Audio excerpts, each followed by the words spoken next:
आज आम या चिली मशरूम जोटा कि आपण मानकर रिक्वेस्टेड रेसिपी थिला।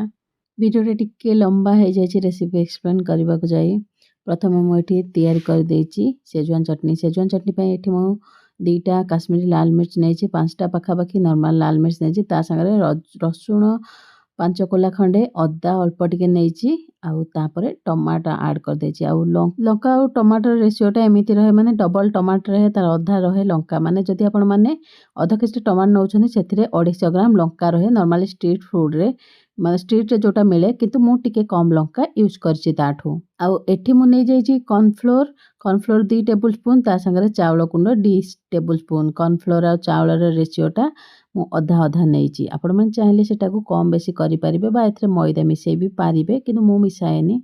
आउ एठी मु 1 टेबल स्पून नैछि काश्मीरी लाल मिर्च पाउडर केवल कलर पय एटा मु यूज करिछि।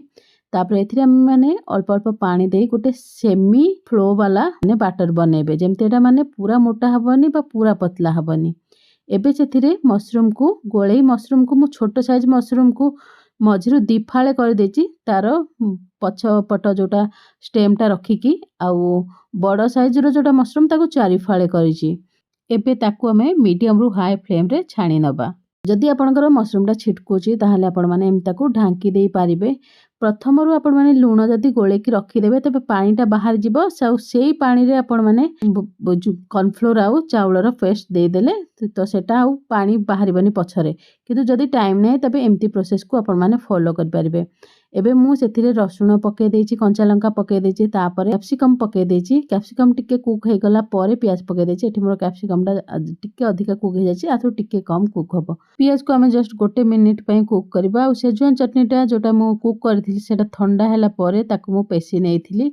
एबे सेथिरु पाखापाखि 4 रु 5 टेबल स्पून आमे ऐड करिनबा ताकु ठंडा हैला परे ही पेसंतु। आ एबे 1 टेबल स्पून मु डार्क सोया सॉस ऐड कर देछि आ टेस्ट पाई मु सेथिरे टमाटो सॉस ऐड करछि। आपण माने टमाटो सॉस को अवॉइड करिया को चाहूतिले सेथिरे चीनी हल्का टिके ऐड करि नियंतु। तापरे मु ऐड कर देछि 1 टेबल स्पून कॉर्नफ्लोर को पानी रे फेंटिकी ठंडा पानी रे मु ऐड कर देछि। जदि आपन को लागुछि जे एबे लूणटा कम अछि बोली ताहले लूण टिके ऐड कर दियंतु काहेकि डार्क सोया सॉस रे भी बहुत सारा लूण रहे नॉर्मली।